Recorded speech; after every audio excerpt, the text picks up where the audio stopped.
thank you all for coming to our first CHEP seminar of the semester. I'm really excited to have all of our great master students here, and PhD students as well, and our faculty. The first thing I want to do is to congratulate our first CHEP's faculty research fellows, Audrey Beck, Brandy Lifton, Ryan Abman, and Clark Lundberg, who are our first winners.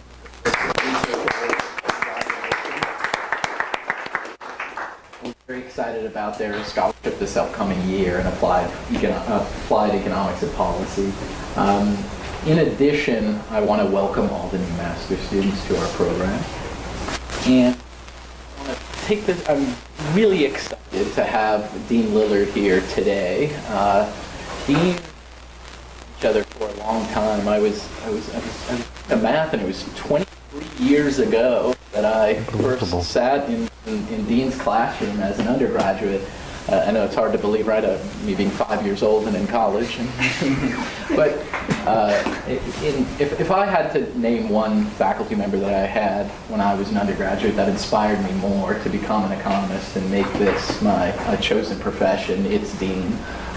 He received his PhD from the University of Chicago in economics. He is a labor economist and health economist, does a lot of work in the economics of education as well. He's published in the top journals in the field, Journal of Political Economy, Journal of Labor Economics, American Economic Review, and we're excited to have him here today to present some of his work on information and youth risky sex. But before he gets to that, he's going to talk to us, I think, a little bit about the cross-national equivalent file, which pulls together large panel data sets from around the world in a user-friendly way. Dean, thanks so much for being here. Thank you very much. And thank you for inviting me and for providing the opportunity.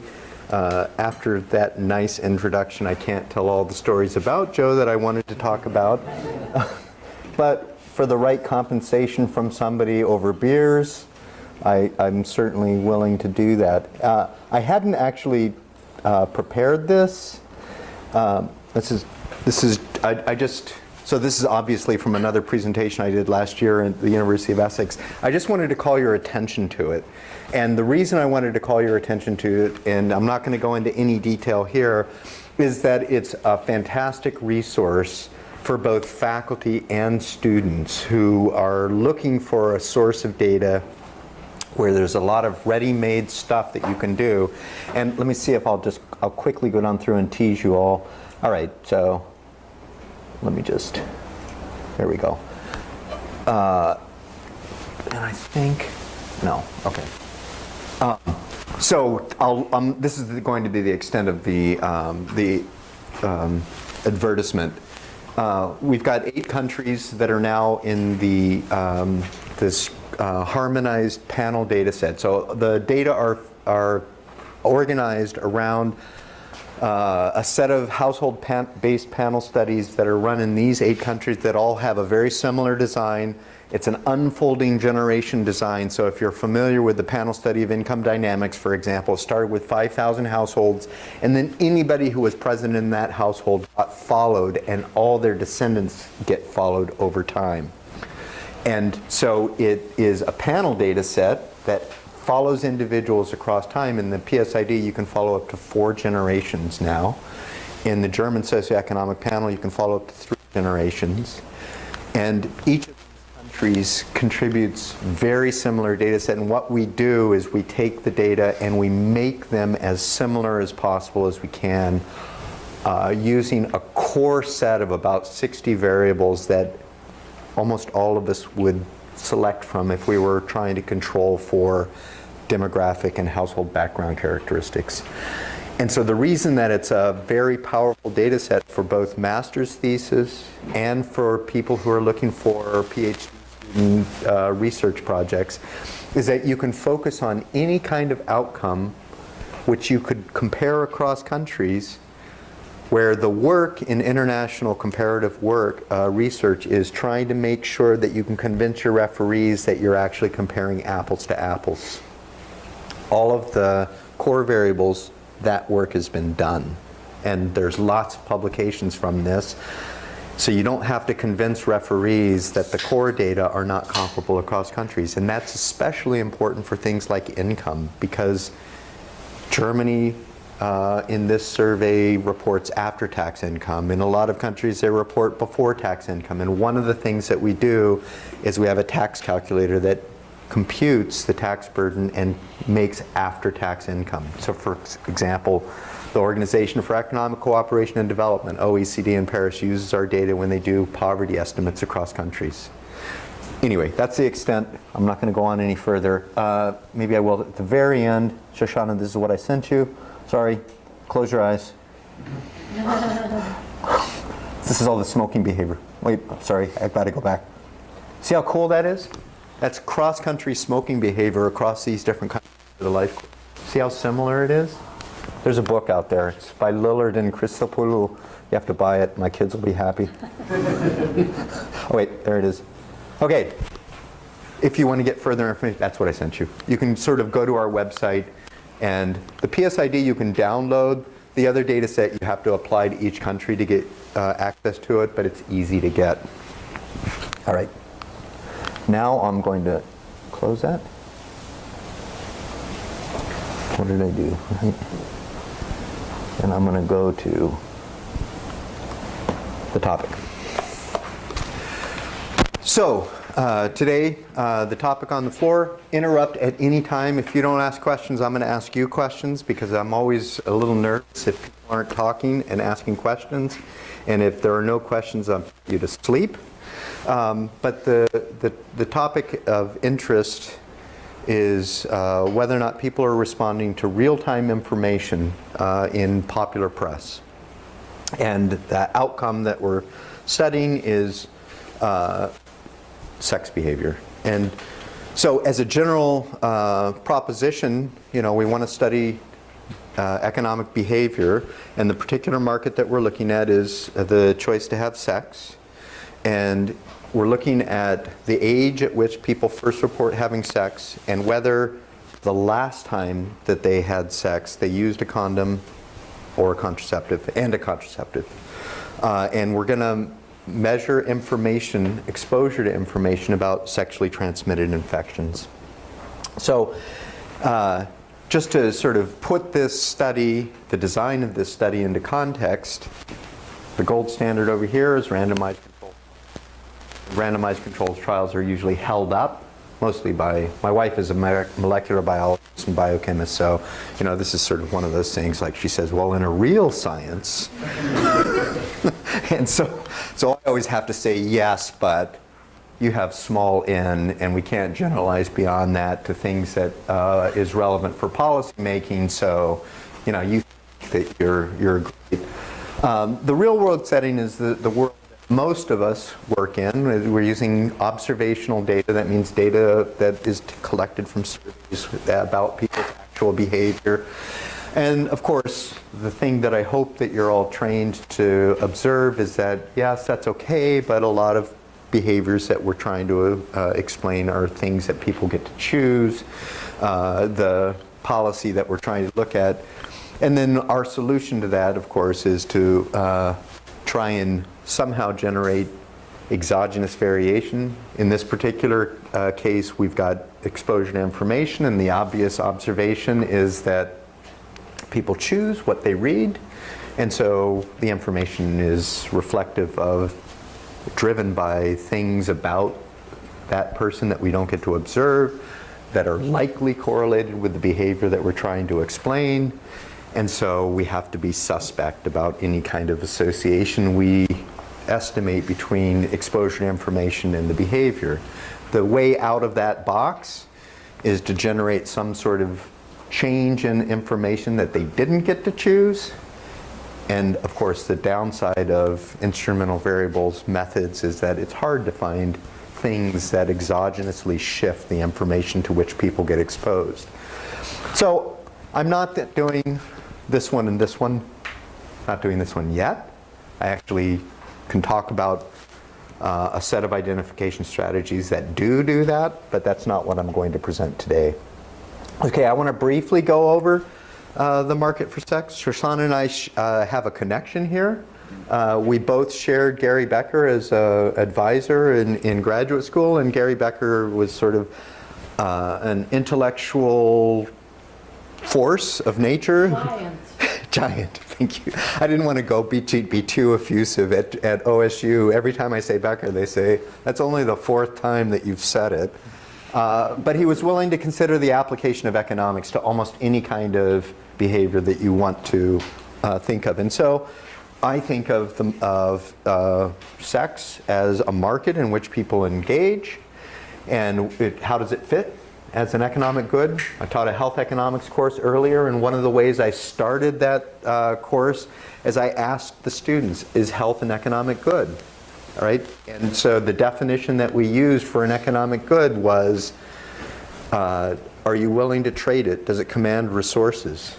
And so, I actually had the guy who might be up for starting quarterback position at Ohio State, national champions, 2012. He was in my class, and so I would always point to him and say, he's trading his health, right? Because if you're on the front line and you've got the linebacker for Michigan that's coming to sort of tackle you and break your leg possibly, if anyone remembers Joe Theismann. So sex is an economic good. There's clearly resources that it commands and people are willing to trade for it. It generates utility, it's robustly traded, but one of the reasons that it's interesting to study, and this is typical for the things that we often focus on in terms of economic behavior, the market doesn't always work. And that's usually the area over which we think there's rationale for policy or rationale for intervention. And so why? Transaction between consenting partners is important. And that is what drives the market failure, because there can be asymmetric information. And in this particular context, we can think of the asymmetric information stemming from the fact that somebody's engaging in an exchange without knowing all the consequences of the action, the cost or the benefits. And so, if your partner doesn't share information about whether or not they have an STI, you're making a decision with less than full information, and so it's a perfect example of a market where there's a potential failure.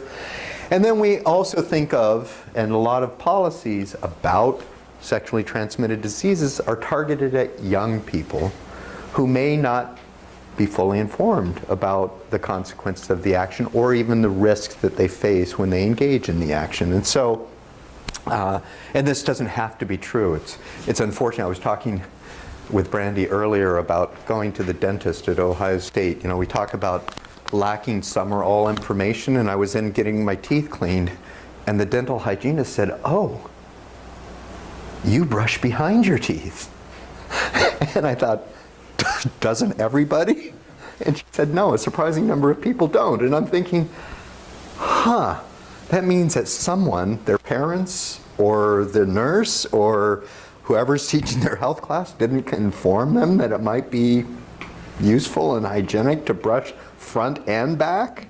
Anyway, so I made the assumption that it was only young people. Yes, go Joe. How much evidence is there in the risky sex literature about sort of hyper discounting? I have no idea about hyper discounting. I'm not actually a fan of hyperbolic discounting. Okay. So we can talk about it later if you want. Let me give you a little bit of background in sexually transmitted infections. So they've been historically declining over time. In fact, CDC issued this statement that at the time in 1999 they said, this is a historic opportunity. We're going to eliminate syphilis within our borders. Of course, we know that that's not true.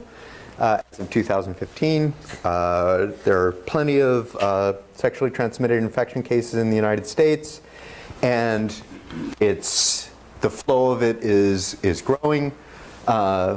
There is a reversal in long-term trends. And I pulled off some data from California just because I thought, I'm in California, why not? But for across the range of sexually transmitted infections, what we're seeing is an uptick.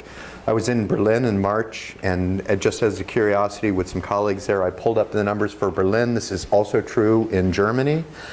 I think this is a worldwide phenomenon, and especially in the developed world. I haven't confirmed that. This is all conjecture. I'm going out on a limb now.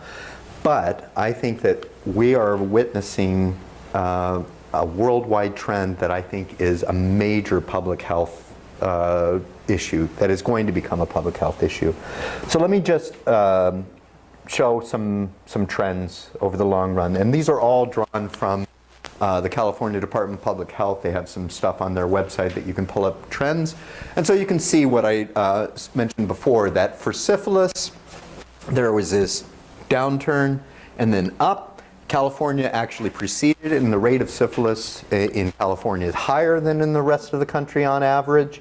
Here's what it looks like when you look at different parts of California. You can just kind of see these. The scales are different here. They're just listing the absolute number of cases that have been identified in these different areas. But you can kind of see what's happening with the trend over time.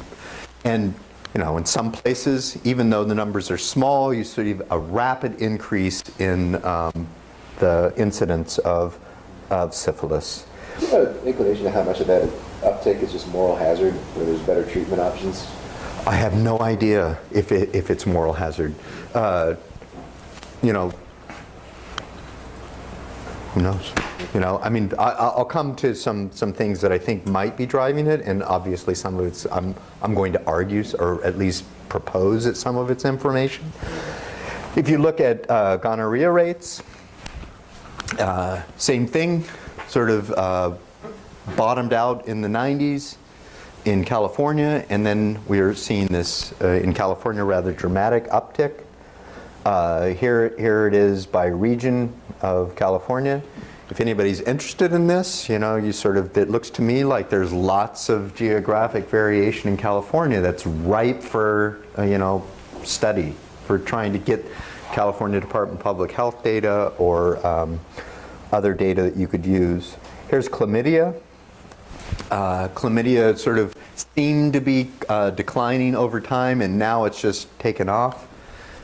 Some of this might be better detection, and here's California, different regions.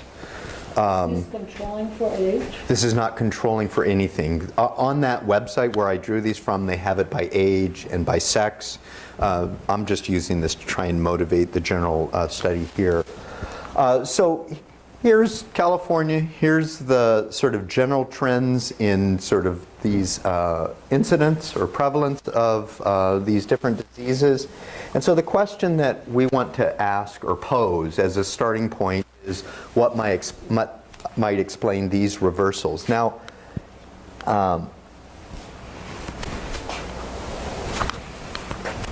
does anybody have an idea of what happened in 1996? Welfare reform, what would that? Welfare reform? Well, you keep your, he's seen this presentation. So. Anybody? Come on. Part of the intellectual production process is spitballing, what I come from Washington State, from Ellensburg, Washington, rural community. We're just spitballing. It means we're just throwing out ideas, and it doesn't matter whether they make sense or not. Have the courage to just sort of ask questions. So I'll give a story. I don't know if they did this when you were at Chicago, but every spring they gave we did a skit show where we made fun of the professors and the students, right? And we had an award at the skit show that was called the Walter Oye Award. I don't know if you know Walter Oye. Walter Oye was a labor economist at Rochester. He happened to be blind. He was going blind when he was in graduate school, and he was a classmate of Sherwin Rosen. And so the story that always got told is he and Sherwin were sitting in Milton Friedman's microtheory class, and Walter would feed Sherwin the questions to ask Friedman.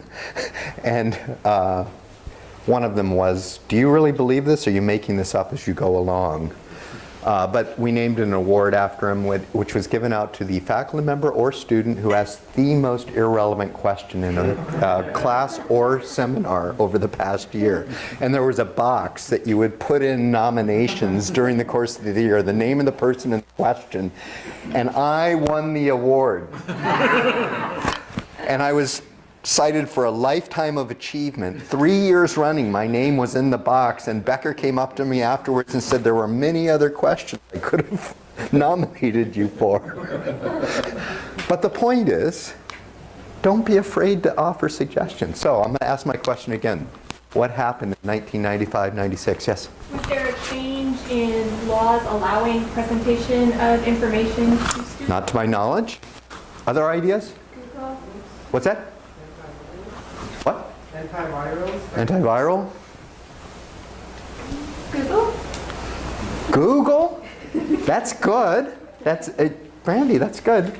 Zach? Oh, don't look at no, this is okay. The internet was born, right? That's going to be the argument that I'm going to give, what might explain the reversals, because I'm going to suggest as a working hypothesis that the internet reduced the rate at which people are incidentally exposed to information. I already told this story before today, that when I was a kid, I grew up with, three brothers and a sister, and we lived in a house, and my mother subscribed to Reader's Digest, and in the summers I was bored to tears, and when you're bored to tears I'd pick up the Reader's Digest and sort of read it. Now what 13-year-old kid reads Reader's Digest, right?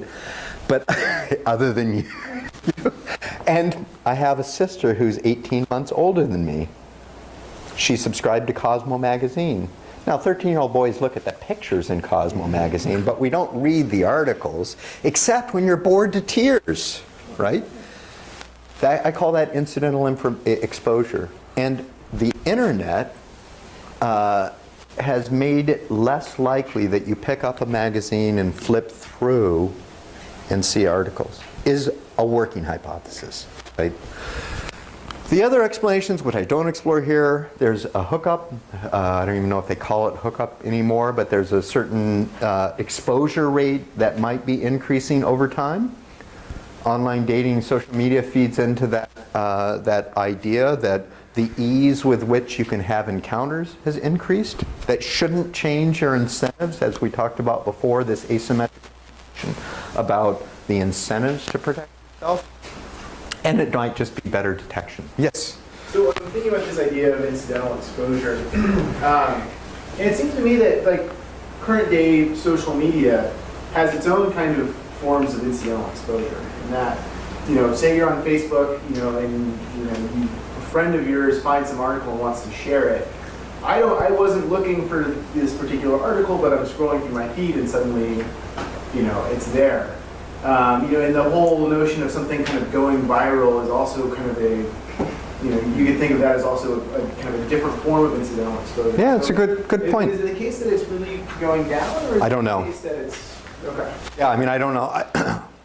I accept this possibility.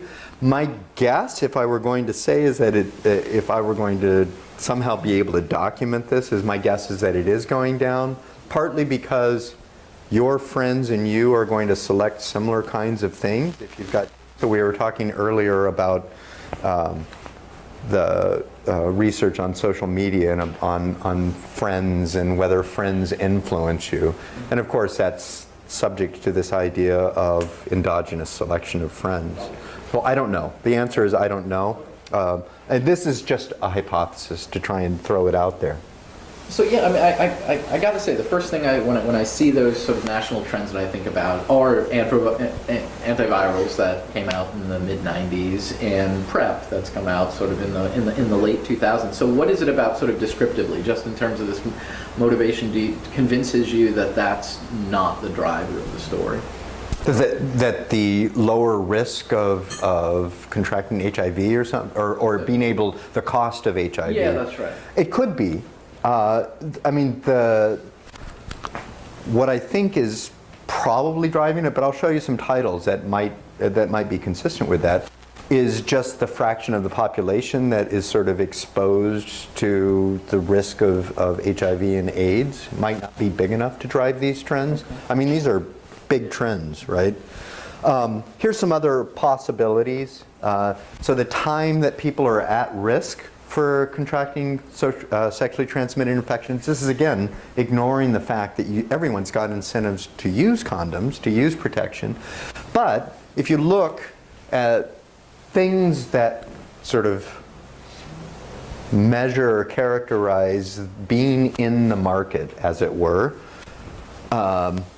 age at first birth has gone up, age at first marriage has gone up, relatively flat trends in the age at which people become sexually active, higher divorce separation rates are all sort of pieces of the puzzle about, how long are people in principle at risk to be contracting sexually transmitted infections. Seems like it doesn't seem logical that the age of first marriage of women was later than men.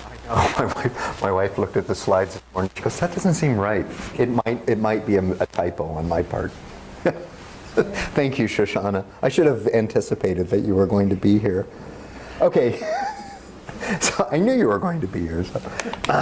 So I don't think I have to spend too much time motivating the idea that information is central to how we model behavior. It's implicit in all of the studies that we do, where someone say, well, holding everything else constant, and what we mean by that is holding the amount of information people have about costs and benefits constant. But this is a sort of a laundry list of studies that focus their principal attention on information. And so eggs, meat, food products, breakfast cereal, medical care, evaluation of risks, engagement in precautionary behaviors, health behaviors, drinking, smoking, and of course teen births, contraceptive and condom use, all, and this is just a very abbreviated list of topic areas where information is kind of the driver that they want to use to try and explain variation in the outcome of interest. So to put this study that we're doing into context, here's also a laundry list of the way in which people in the literature have characterized information. And so a lot of studies use direct questions about what people know about particular topics. So the National Health Interview Surveys in various years ask people, evaluate this statement: smoking causes lung cancer, smoking causes glaucoma, and uses responses to those questions to measure whether or not people answer correctly. This is a way of trying gauging whether they know something about health and behavior. The National Longitudinal Surveys, for example, ask people about sexual behavior, a couple of questions. And so those get used in various studies. Something that's relatively close to what we're using is this index of scientific articles. Those were used in the studies of cholesterol, the egg study, for example. And those are simple counts. Pick a list of scientific journals and then count year by year how many articles were published on a topic, say the effects of cholesterol or things like that. I've used studies with in studies I've done with co-authors, do something similar for exposure to advertisements in print media or on television, or articles in consumers actually use, or consumers, magazines consumers read or watch, television programs they watch. And then there's a set of studies out there that ask people to report how much or whether they got information from various sources. Then there's information seeking behavior that is used to characterize what people know. And then a lot of people have tried to use variation Joe has done this as well, in the curriculum that goes state by state to about sex education. And then, as I mentioned before, one of the things that often gets done is intervention happens. And this particular study is a very nice study that ran a controlled experiment where they had a clinic for treatment of sexual problems, And they ran a video in that informing people about the dangers of sexually transmitted infections and the benefits of using condoms. And another one just sort of ran bland information. And then they tracked how people who frequented those clinics changed their behavior. Not the same people, but of the people who were choosing to walk into the clinics. And then there's a set of studies out there that use event studies that use some sort of information shock. And the classic one that I have dealt with in my previous literature is the Surgeon General's report on smoking. Periodically, the Surgeon General's issues a report that focuses on a particular topic and has periodically since 1965, 1964, focused specifically on the health effects of smoking. And since this was the first one done in the United States, in 1960 in Britain, the Royal College of Physicians issued a report that ours was largely mirrored on. A lot of people treat this as an indication that people now suddenly know. And that's actually part of the motivation for this particular area, because I was at a talk at the AA meetings where somebody was trying to implicitly argue that before 1964 people knew nothing about the health risks of smoking, and after 1964 the lights had gone on, trying to do an event study of before and after, and I said that that didn't make sense, that information was flowing before. And in fact, in a book that I did on smoking across different countries, one of the chapters I wrote was on smoking in Germany, and the Germans actually led the world in research on smoking. In 1929 there was a paper that was done that cited 8,000 articles about exposure to smoke, environmental smoke and cigarette smoke, and different types of diseases.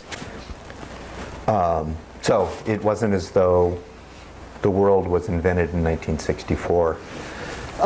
So what we're contributing here is that the literature mostly fails to differentiate between two types of information. And this is, again, something that I think is a contribution of the method that I'm about to pose or show you, and that is, even when we have information interventions, which is I'm at Ohio State, and before I was at Cornell, both of which are the land-grant universities of their respective states. And so extension was a big part of the activities of lots of people at both of those institutions. And extension people they're obliged to sort of take research and get it out to the community. And so they like to do information brochures, kind of like this, which is fine.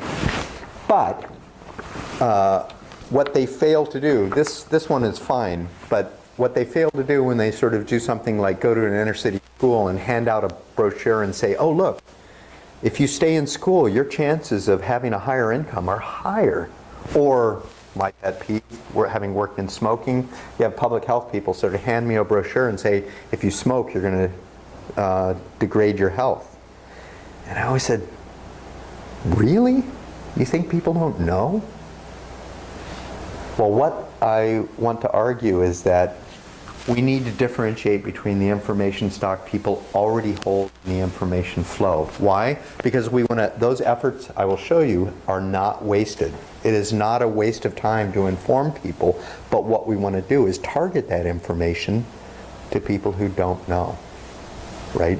And I'm going to show you a way that I think we can control for the stock of information people have, and then ask the question, does a new piece of information change behavior?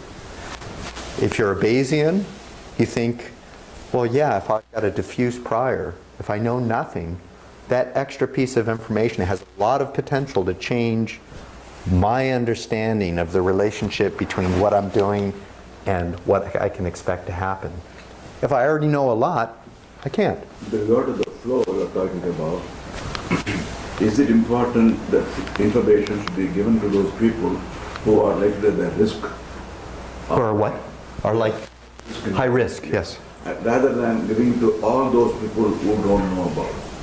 So only a subset of those people are going Yeah. to be important. Yeah. So you will be effective if you give that information to the subset, which is likely to have a higher risk of involving themselves in that. Sure. Rather than everybody else. Yeah, sure. I mean, if we really want to spend our dollars wisely, and you say these people may not know, but they're never going to do this or never going to engage in this, then, we wouldn't spend our time there. Okay, so I'm going to, a lot of what we've done, and this, in particular these annual indices, these counts of scientific articles, are only taking advantage of temporal variation, year-on-year changes in the number of articles that appear. It ignores all these other sources of information. And one of my pet peeves is let's try and get rid of the unobserved individual effects by linking it to longitudinal data on the same person. Of course, we can't always do that. And so this is not necessarily an indictment of the literature, but here's some of the challenges. We need to measure information over time, exposure to information over time, and figure out a way to characterize what they probably saw and when. And so here's what we're going to do. We're going to get information, we're going to characterize information as articles published in nationally distributed consumer magazines from 1970 to 2014.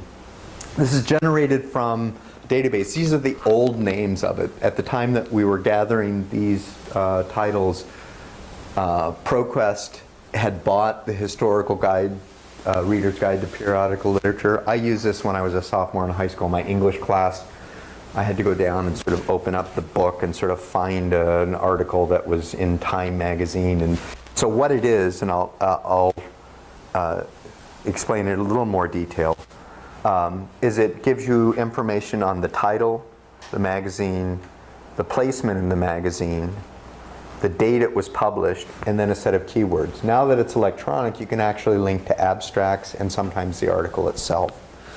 So we did a search on the following search strings, generated a database of about 1,200 unique articles. Here's some of the titles. And the question is, what I'm positing is both inform and maybe scare people. So these are the set of titles, various, mostly by venereal disease in the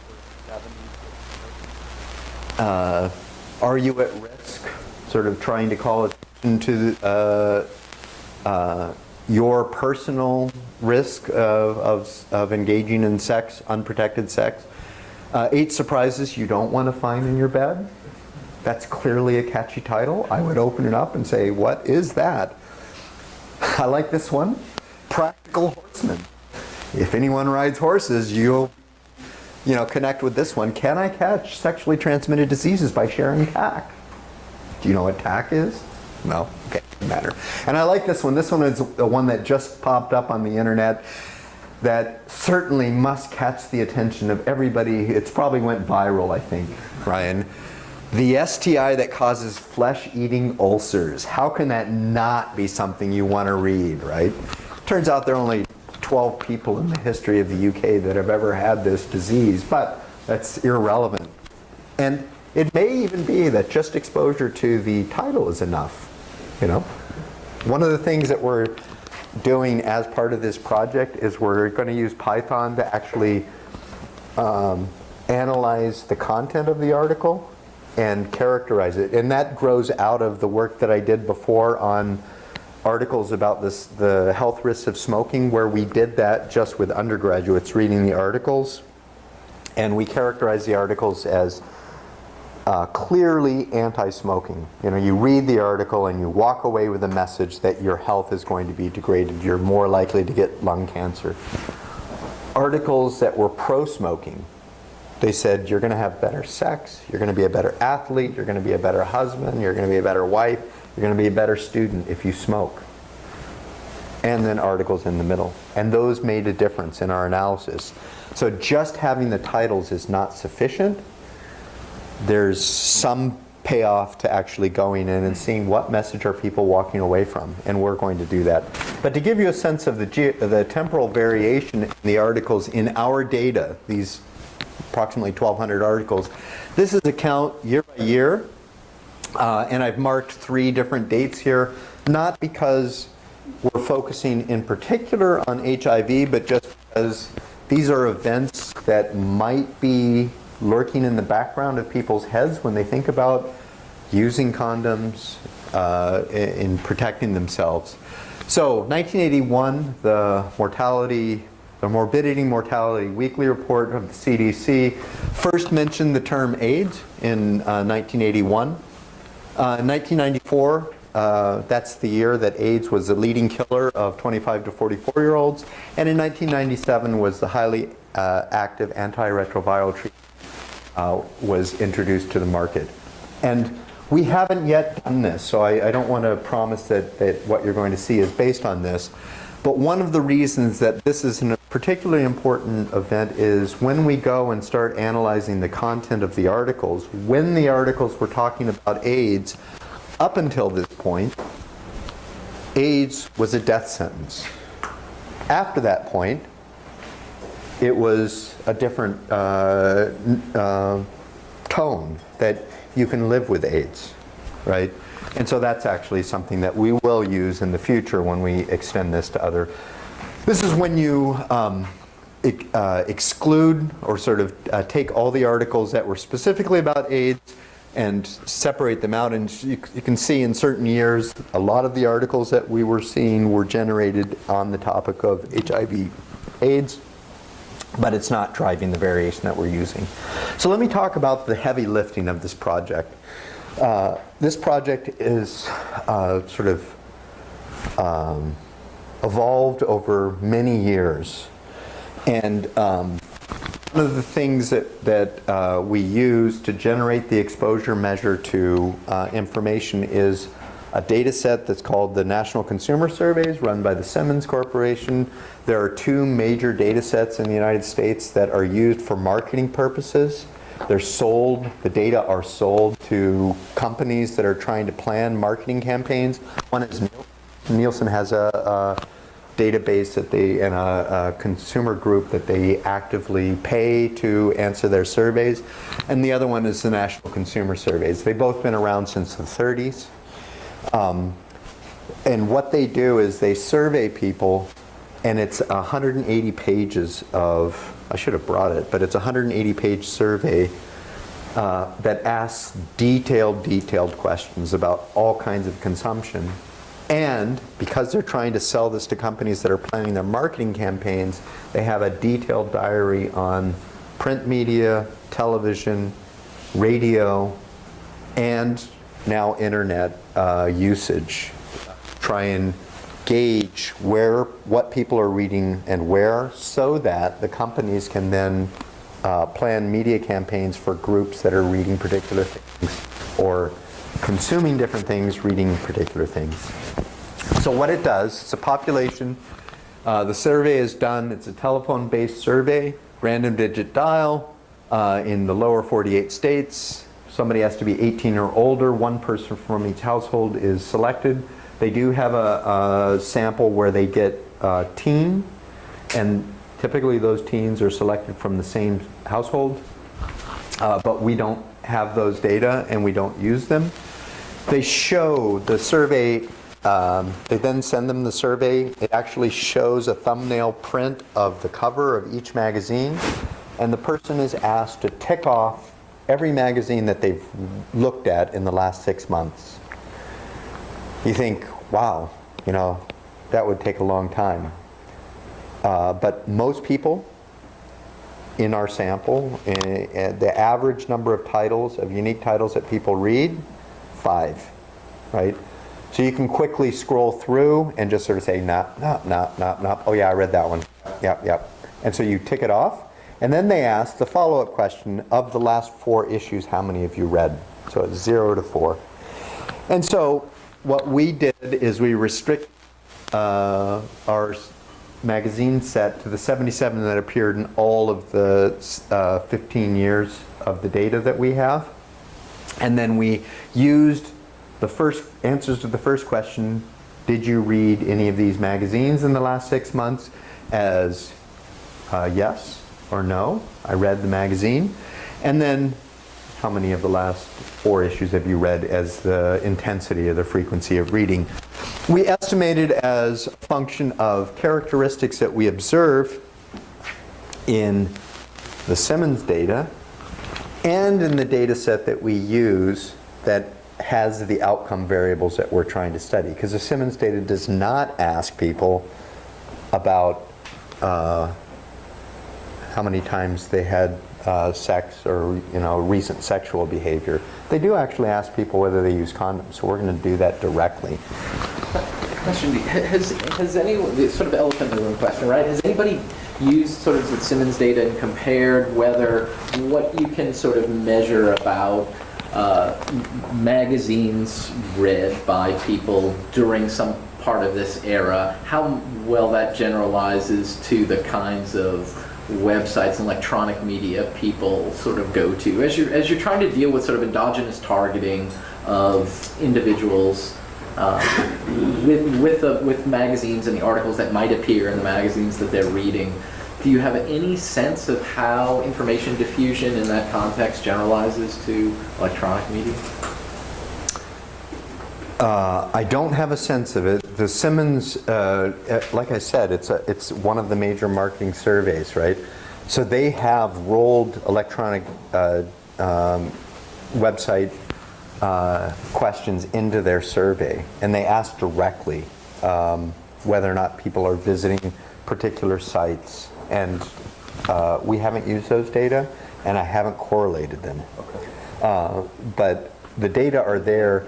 And so there are possibilities for trying to generate some endogeneity there. So for example, one of the things that I have done in these data, I'm not presenting it here, but I have done, is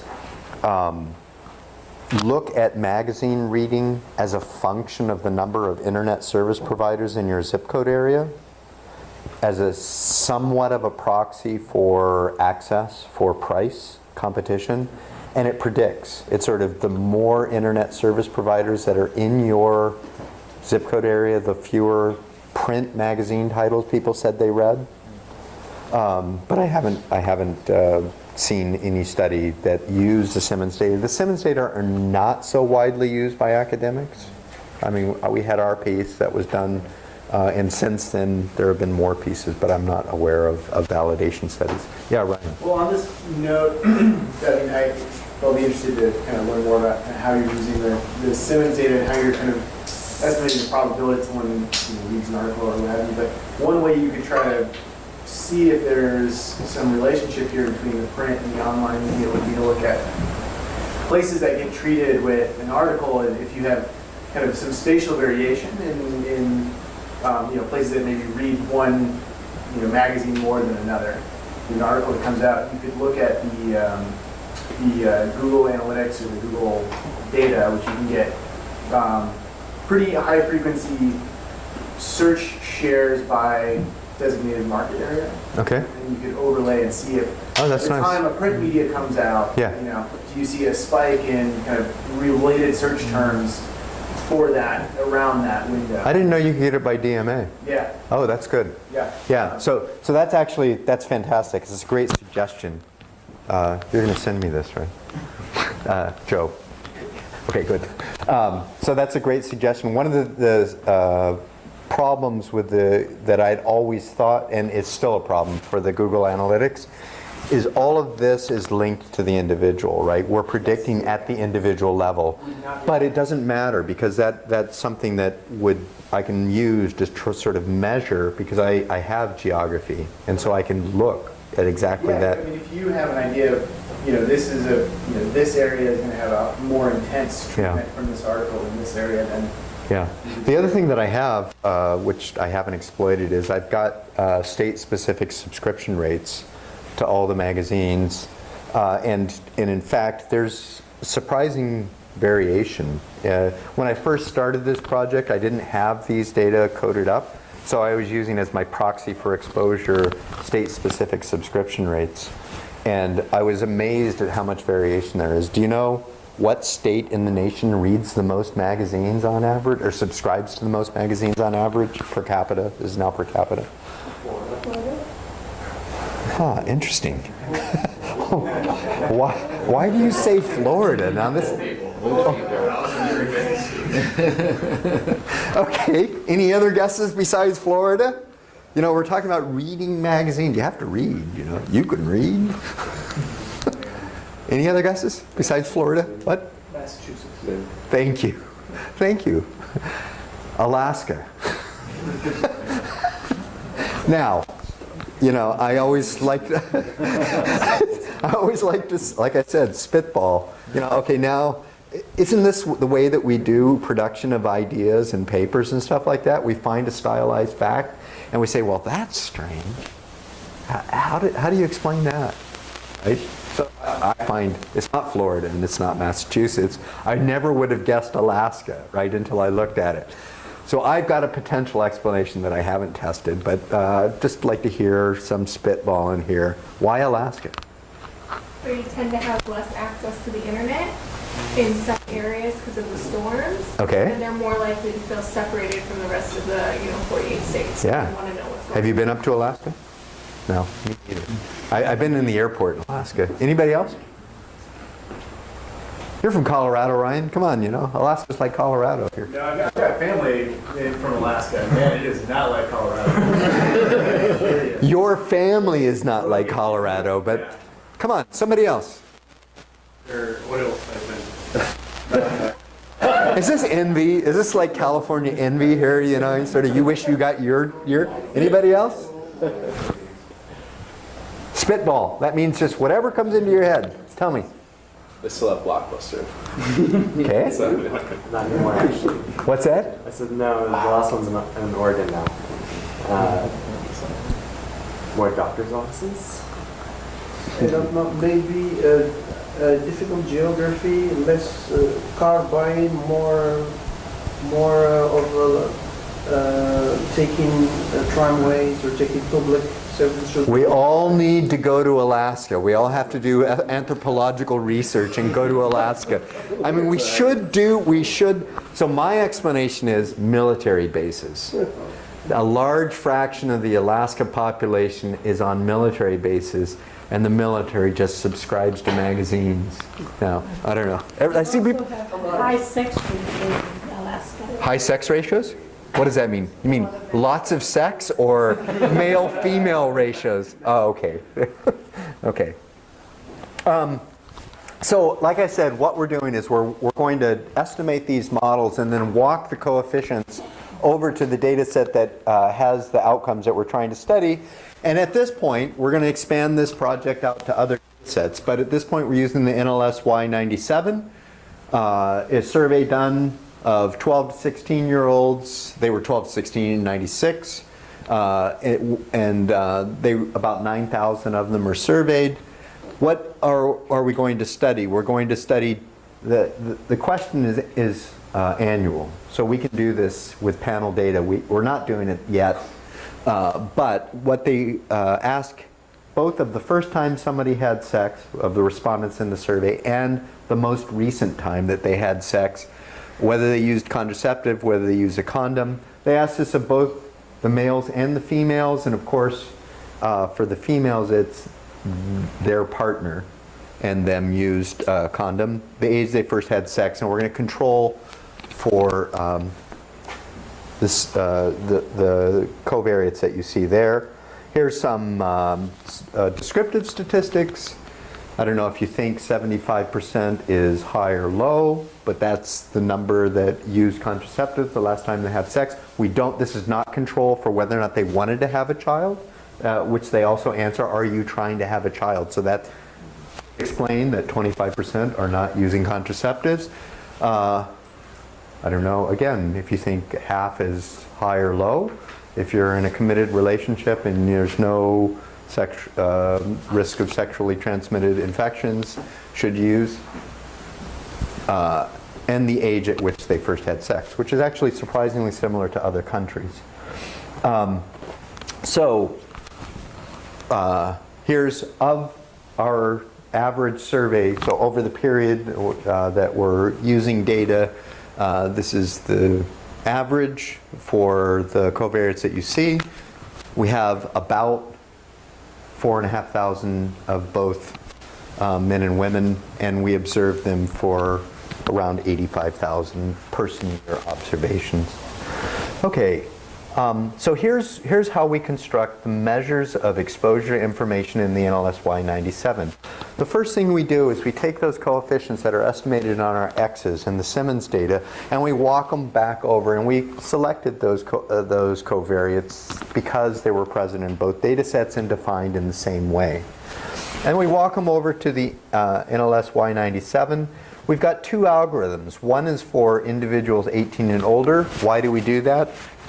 It's because we want to start studying sex behavior from the date that people are first in the sample and answer these questions in the NLSY 97. That's age 12. In our base survey, in the National Consumer Survey, people are 18 and older. And so that's a bit of a problem for us. So for the individuals 18 and older, we can just directly take the coefficients that we have and predict out the probability that somebody reads a magazine and their exposure to, or their intensity of reading the magazine.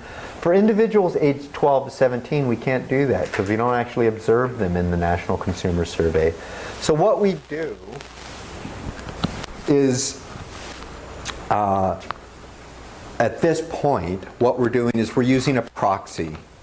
And what we can do is look at the people for whom we have a good prediction of their probability of reading and intensity of reading. That is, the NLSY 97 18 to 20-year-olds who we can just map directly the coefficients from the NCS.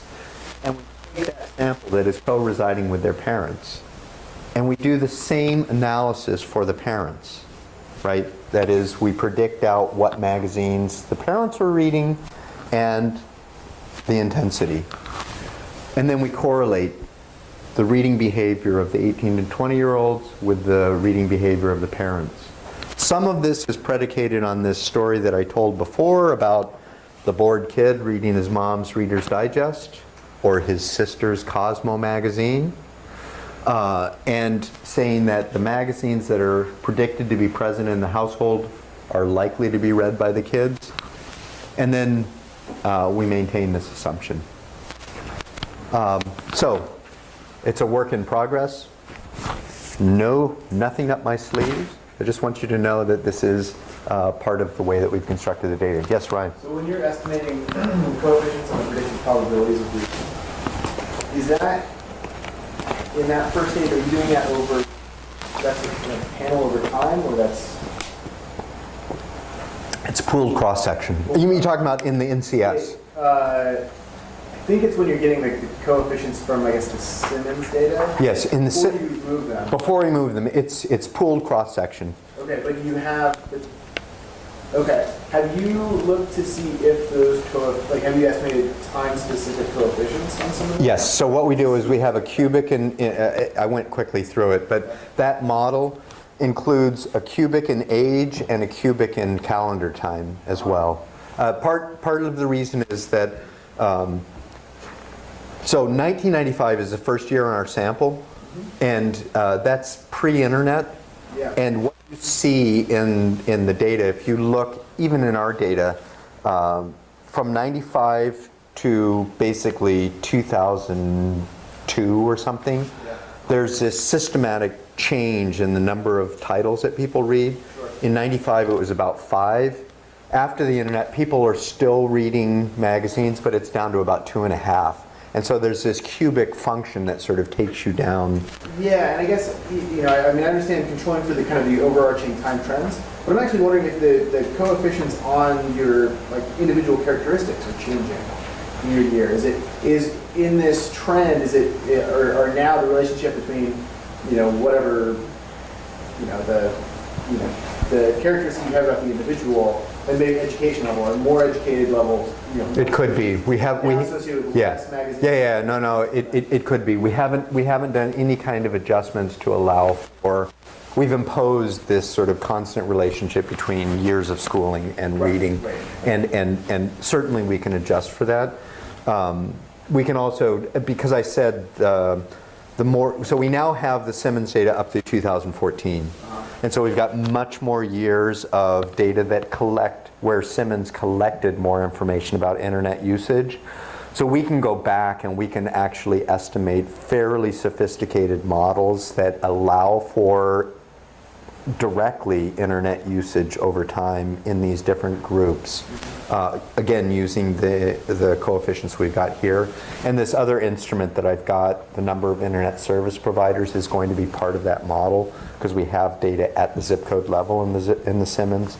So to the extent that we're kind of subject to this idea that the internet has changed not only the levels, but the way in which people acquire information, we can account for it.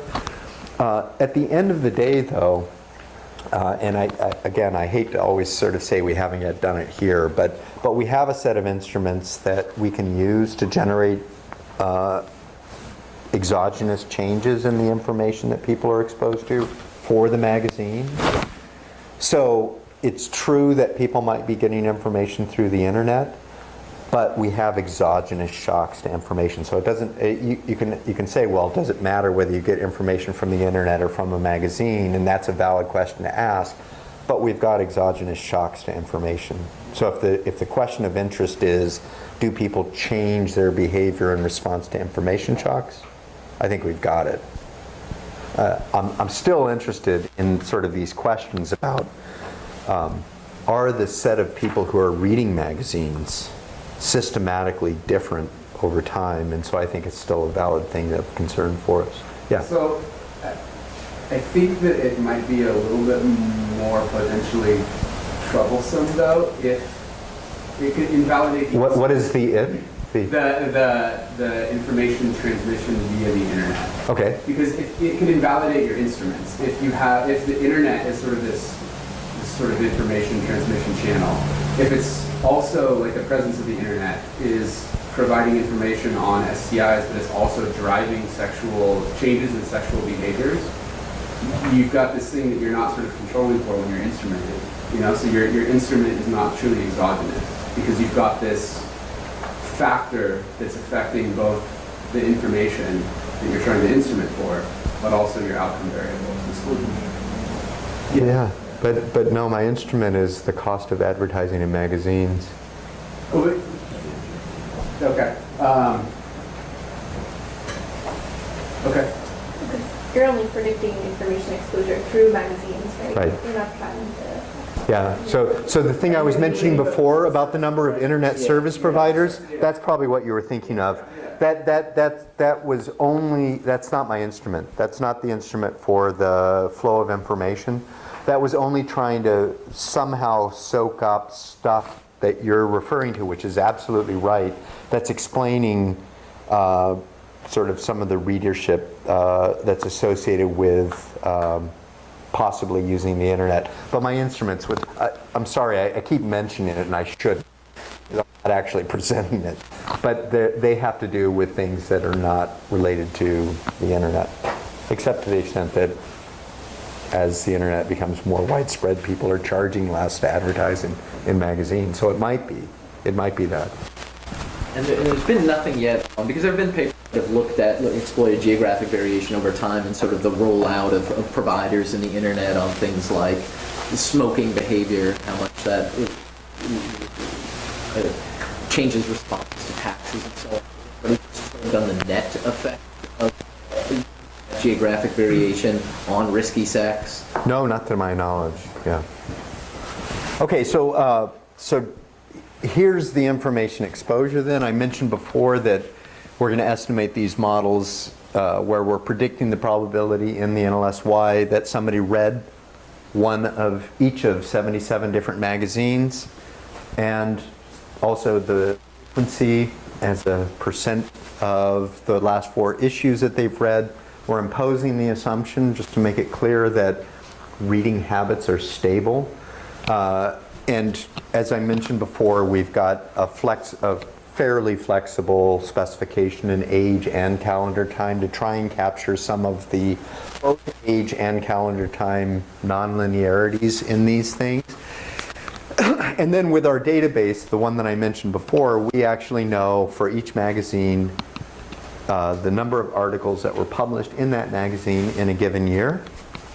And I didn't say it so explicitly, but we also, for every article, know how long the article is. So the title itself can refer to a paragraph.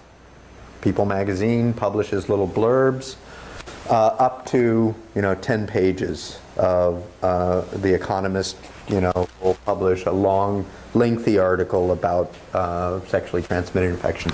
So we can run it both ways. We can generate this exposure measure with a simple count, or exposure measure with the pages. Yeah, seriously? And I'm told that I have to hurry. God. Okay. So we do two things with it I mentioned before. Measure the information flow, which is this measure in every year. And then we can count the stock. And you can do, at this point, we're doing it in a very simple way, which is we just say people have perfect memory, pick an age, 12, and just add up the exposure over years. There's lots of different ways to think about the decay of the information that people have. Here's just one possible way of decaying the information, saying the articles that you read further in the past you remember less well, and so we're just going to add that up. What I'm just based on this assumption of perfect memory. So here's the average year. The average person in our sample sees about an article a year, about 3 pages of information. And over time, over the period from 12 up to the year that we observed them, and remember the average person is 21, so we're talking about 9 years. It's about 6 articles accumulated as a stock, and about 20 articles, or 20 pages is what they see. So the specification is very simple. We're going to put a dependent variable as a linear probability model. Did you have sex, yes or no, as of a given age? At the last time that you had sex, did you use a condom, yes or no, or contraceptive? Excuse me, what about the frequency of how often they have sex? We do not control for that right now. Yeah, and I'm not even sure that they asked that in the. I don't think they asked that in the survey in the LSY 97. I might be wrong, but I don't think they do. But also, wouldn't the risk be really different if they are married or in a steady relationship? Sure. Yeah. So you take account of We that? are not taking into account marital status. Remember, the average person in our sample is 21, and so we have not yet accounted for that. Yeah, a lot of them are in stable relationships. They could be in stable that- relationships. Yeah. They do actually ask, and we haven't yet exploited, about whether they engage in risky sex and how many partners they've had. So those are outcomes that we can study that we haven't yet studied. And certainly that choice, how many partners you've had and whether you engage in risky sex, is perfect for this, right? Okay, so here's the results on the models about probability that you used either a contraceptive or a condom when you last had sex. And you can see that the women respond to a unit of information, and a unit of information here is seeing one more article. And both, for the contraceptive use, both the stock of information matters and the flow. And so when we think about estimating these models and we're trying to estimate what the effect of a flow of information would be, if we don't account for the stock of information, we're not estimating the true marginal effect. And these, of course, are preliminary, subject to all the caveats we've been discussing so far. So take them as provocative evidence that we should push on this topic. When we look at the number of pages that people saw rather than just a count of the articles, we see the same results. Remember, the number of pages are bigger, so in terms of the effect size, it's smaller.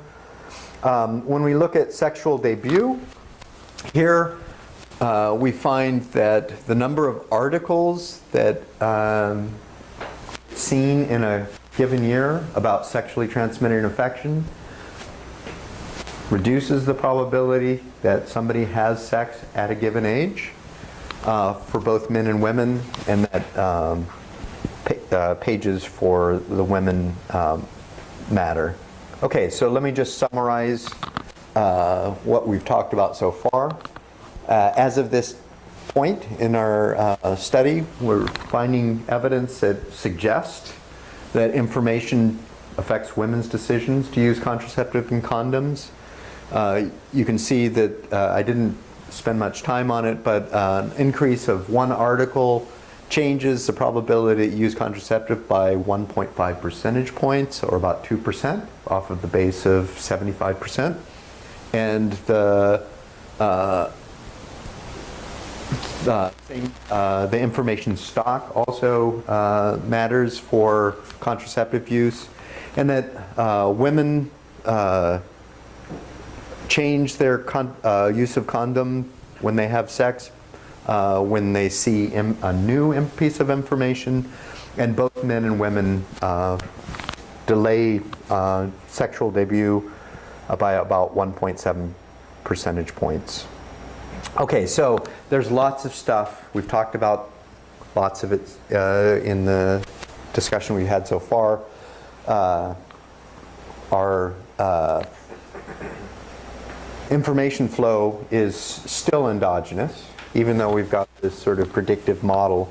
And so we've got a set of instruments that we're going to bring to bear.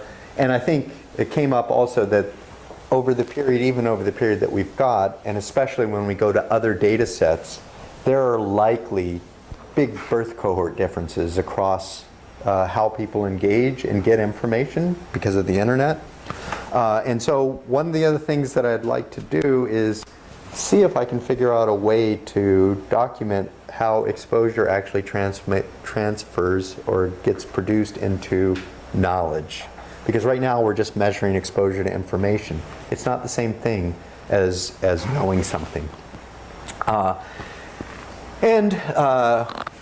What I've described is kind of, I call it a sausage machine, right?